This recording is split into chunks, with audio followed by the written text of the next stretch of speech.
பிரியமானவர்களே, ஆண்டவருடைய நாமத்தினாலே உங்களை நான் வாழ்த்துகிறேன். நீதிமொழிகளின் புஸ்தகத்திலிருந்து ஆண்டவர் நம்மோடு கூட இடைபெற்று கொண்டிருக்கிறார்.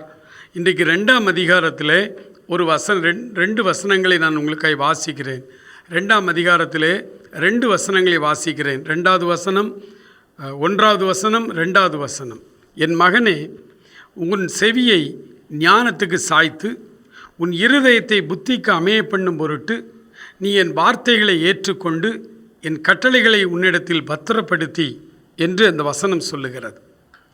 ஆண்டவர் வேதத்தை நாம் எப்படி வாசிக்க வேண்டும் என்று இந்த அதிகாரத்தின் முதல் பகுதியிலே அவர் சொல்லுகிறார். ஆண்டவருடைய வேதத்தை நாம் எப்படி வாசிக்க வேண்டும்? 3வது வசனம், 4வது வசனம் சொல்லுகிறது, அதை வெள்ளியைப் போல தேடி புதையல்களை தேடுகிறது போல தேடுவாயாகில் அப்பொழுது கர்த்தருக்கு பயப்படுதல் இன்னதென்று நீ உணர்ந்து தேவனை அறியும் அறிவை கண்டடைவாய். இந்த வேதத்தை ஏதோ ஒரு கதை புத்தகம் வாசிப்பது போல நாம் வாசிக்கக்கூடாது. மற்ற பாட புத்தகங்கள் வாசிக்கிறது போல இதை நாம் வாசிக்கக்கூடாது.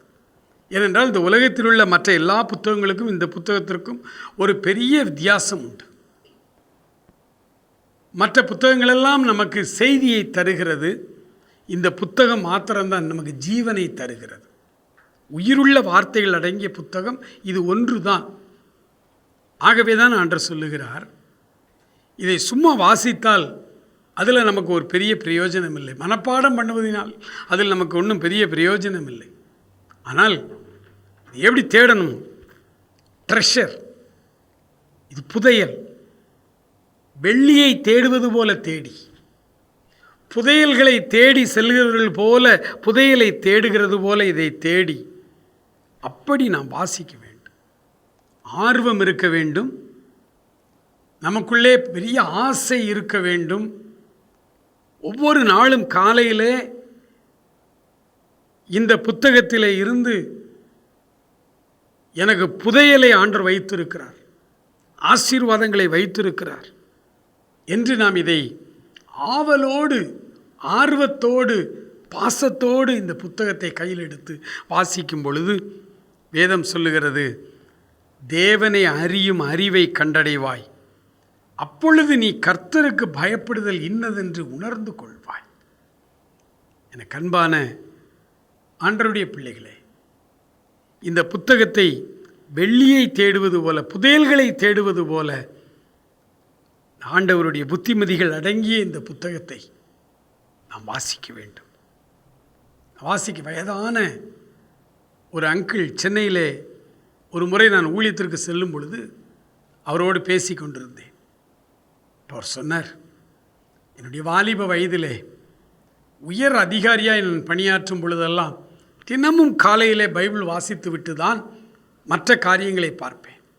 இப்போ ரொம்ப வயசாகிவிட்டது, ரிட்டையர்டாகியே பல வருடங்கள் ஆகிவிட்டது. இப்பொழுது நான் காலையில் எழுந்தவுடனே பேப்பரைத்தான் ஆர்வமாய் வாசிக்கிறேன். அதன் பிறகு 10-11 மணி, ஏன்னா எனக்கு வேலை இல்லை.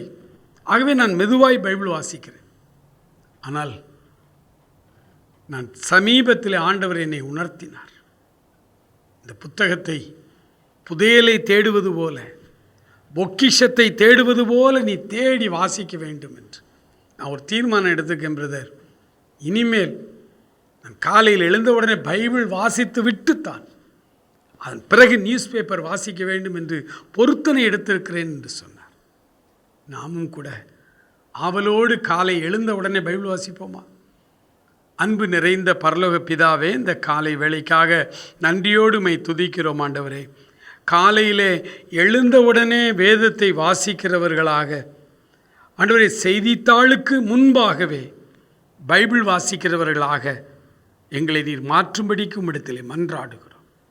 புதையலை போல தேட, ஆண்டவரே உமக்கு ஸ்தோத்திரம். பொக்கிஷங்களை தேடுவது போல இந்த வேதத்தை தேடி வாசிக்க எங்களுக்கு உதவி செய்தீர்கள். அந்த ஆர்வத்தையும் பாசத்தையும் எங்களுக்குள்ளே தார். தொடர்ந்து வழி நடத்தும். இயேசு கிறிஸ்துவின் நல்ல நாமத்தில் ஜெபிக்கிறோம் எங்கள் அருமை பிதாவே. ஆமேன், ஆமேன்.